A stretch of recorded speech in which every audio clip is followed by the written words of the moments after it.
சிலர் ஆசைக்கும் தேவைக்கும் வாழ்வுக்கும் வசதிக்கும் ஊரார் கால் பிடிப்பார்.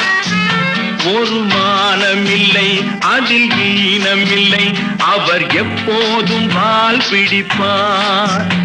எதிர்காலம் வரும் என் கடமை வரும், இந்த கூட்டத்தின் ஆட்டத்தை ஒழிப்பேன். பொது நீதியிலே புது பாதையிலே வரும் நல்லோர் முகத்திலே விழிப்பேன். வரும் நல்லோர் முகத்திலே விழிப்பேன். நான் ஆணையிட்டால்